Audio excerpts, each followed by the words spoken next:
What's your thoughts on that?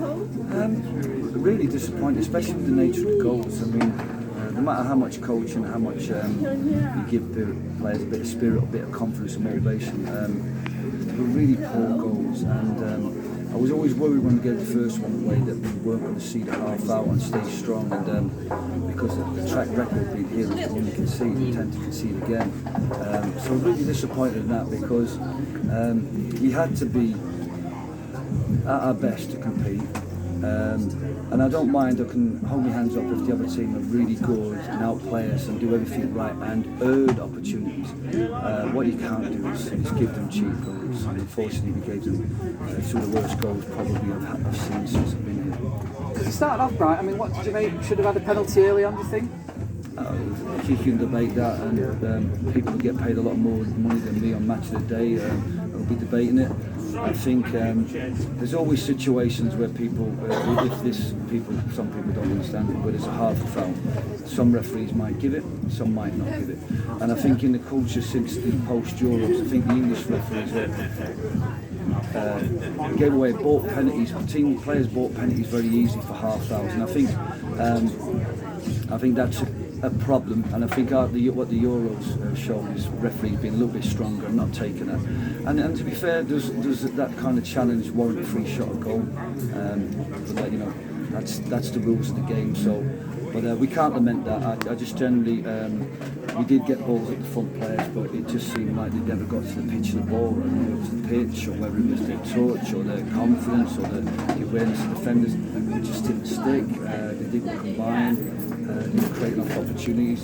I was a little bit disappointed with both wingers that they didn't create themselves into opportunities where they could get around the back, get crosses in, earn set plays, give us a opportunity to get bodies in the box. But leaving all that aside, I thought that we were easily in the game for the first 30 minutes, and the goals killed us. And then the combination of Jack going down and us being a little bit weak mentally, they've got a second, and then it's a real tough second half. Do you think it's down to a lack of confidence? Because like you say, we started well, the first goal went in and it just seemed to change then, didn't it? Yeah, when you're on a rut, that's why sometimes when you get on a rut or run a bad form, then it can become a super bad run, because players don't know how to, they're not resilient. And mate, look, I have this, my wife's a TA, we've got children of all ages, and we talk about how do we teach people resilience, how do you give them resilience, how do you give people confidence if they don't have it themselves, or they don't have inner resilience. And I think it's only from tough experiences where you earn that. And I just think what I wanted, and this was really important for us today, we've only got four or five senior players on the pitch, and they need to be really strong, and they need to give confidence and strength and composure to the other guys. But you've got to remember, a lot of these guys, it's their first game at this level. They're probably nervous. They've probably not got the confidence that their players have in their physical ability or the technical ability at this level. But all I can do is try and support them in their growth. Yeah, 3 debutants today: Harry Ditchfield, Fenton Green, and Aidan Butterworth. And I say young lads, you did okay, but again, it's tough ask for him, wasn't it? It's a massively tough ask when you go to any club at this level. I mean, they're all strong men. I don't think there's many clubs playing young players, playing teenagers, and unless they're particularly outstanding kids. Maybe in the northwest counties there's a lot more youth, there's much smaller players, slighter players, but at this level it's populated with really strong experience, strong personalities and players, perhaps who played at higher levels, and this is strong enough. Our players are perhaps not ready for this level, but needs must. We've got 8 first teamers out: Joe Green, Carl Brown, Jason Akutu, Jack Sherratt, Liam Tung, Harry Benz, Jonah Mitchell, and then if you put on top of that the 3 players that have got better offers, like the likes of Liam Hardy and Tom Morris, who decided to relocate. That leaves us with a thing, and I've worked hard in the transfer market to bring 1 or 2 players in. We've got a couple of 7 days now where we'll get to speak to people, and I'm hoping to bring them in. But at the moment, when you have 8 first teamers out, especially if 3 of them happen Tuesday and Thursday, then it just makes it all a little bit more difficult for me, and really difficult for players who have been asked to come in quickly and hit the ground running. It's such a tough ask for them when it's their first game at this level. But leaving all that aside, as I said to the lads in there, for those that made a debut, whether it be Aidan or Fenton and Harry, look, it's a tough ask at this level, and there's a massive gap from where perhaps they've been playing to this level. But they've got to trust that if they want to play at this level, think of this as a great learning experience, and remember this day, because this is the day you made your debut in real men's football, probably. So don't judge yourself at this stage, because you've got to make up that difference. Every level is higher. When my teams got promoted, I always said to them, it's not a million miles ahead, but it is a stretch, and you will have to get your game up. Everybody's a little bit quicker, everybody's a little bit stronger, a little bit taller, a little bit faster, a little bit more purposeful in what they do. So therefore, what you have to do is you have to rise. And some of these guys are having to make a huge step. For them, I just want them to trust in themselves that they've got ability to play at this level.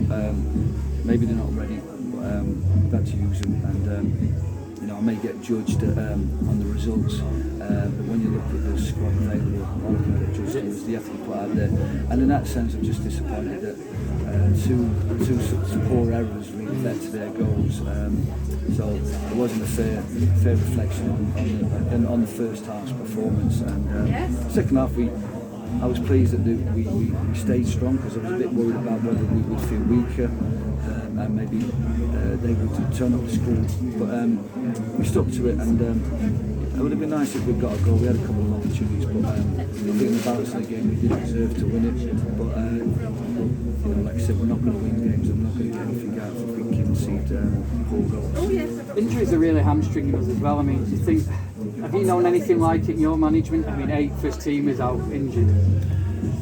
No, not really. No, I mean, even at Stockport, when we were in the National League, we had a tough start to the promotion season, and we had some tough fixtures against some big, strong sides of full time. We went to York, we went to Kidderminster away from home on a Tuesday and a bank holiday Monday, and they were tough. But what was even tougher was we got 2 injuries in those games, and even that knocked the team out of its kilter. To lose Scott Duxbury and Paul Turnbull, and then we had another lad who felt his tight hamstrings in the game. But just 3 players knocked us. I was speaking to managers, like the manager at Farsley had an injury crisis, and they couldn't get a win. I think people have to reflect on that. You don't have the squad at this level to cover 3 or 4 or 5 injuries and get results, but 8 is unprecedented at the moment. What we have to make sure is that those players get fit and strong and come back, and then as we add players, that we've got the ability to overcome, if you like, the deficit that's being created now in terms of where we are in the collective. Final question, is this a really tougher job than you expected in terms of the circumstances that have been dealt at the minute? I know it's always going to be a tough job, because I understand the resources that are being spent at the levels, even at this level, and I'm getting, my eyes are getting wide open at the kind of financial side of this level, and it's very hard to hold on to players, because 7 days, and if somebody at our level can double the wages, it's hard to hold on to players. So recruitment's got to be shrewd, but it's also got to be ensured that you get enough players at this level. But there's no doubt about it. We need the quality that's within the club to be fit and come good for us. When we had that, we looked like a team that could win games. But at the moment it's extremely tough. People look at the record and trust me. But like I said, no, that's fine. Some of them are bits that's issues with myself in terms of the way I've organised and the way we're playing. But ultimately, all I'm trying to do is get the best out of them. Whether that was the best performance from today, or was that the best on thing? Whether we're adding value to each player and we're getting better, I don't know. But what we need to do is really get a stronger group of players out representing us, a team that manage themselves, a team that can lead themselves, a team that's got a strong mentality when we go behind, a team that knows how to get something out of the game. We need those type of players and that type of team at the moment, and we just have to be patient and wait for those players to become available. I suppose you can't make any changes for Tuesday really either, with it being a cup game. I suppose you would have wanted to have made a few, but again, you can't really, can you? No, not really. No, I mean, like I said, you know, we're going to have a situation with Mitch very similar to Tom and Liam, that, you know, the travel's become difficult, the cost of travel, balanced off. So that's Mitch Candlin. I don't think anybody is going to come off the treatment table in time. You can see we're trying to manage players like I've been trying to manage Harry Benz in the last couple of games the same way that we managed James Jones today, to make sure that they don't break down again, and we just can't get a run yet, and we can't get enough players out. But no, I mean, you know, look, for that group against Glossop North End, I think it's a game that perhaps we would put out our strongest team anyway. If that's our strongest team, that's what we have to play. But you know, there's not much scope at the moment. All I can do is see what becomes available now.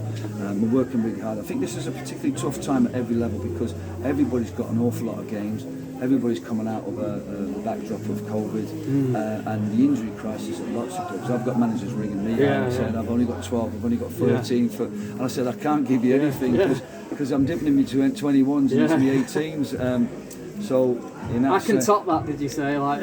Well, no. So unfortunately, but even when you ring up levels, and you know, there's not many clubs that have extra floating players and loads of players available. So there is going to be places where young pros are available to come out and play. But there's such a tough schedule at every level. People have been reluctant to let players go because. They want to stay strong for themselves, so in that sense it's difficult to price people out. So we just have to work with what we got and hope that each week, rather than losing 1, 2 or 3, that we gain 1, 2 or 3. And I know that you know, everybody will say it's just not good enough, or you can't do anything with it, and make all the cliches.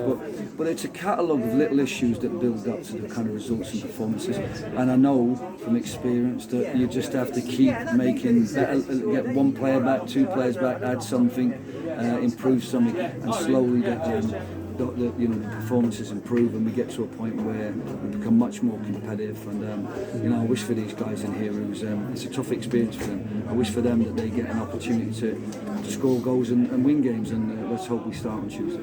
Brill, I'll bring me boots.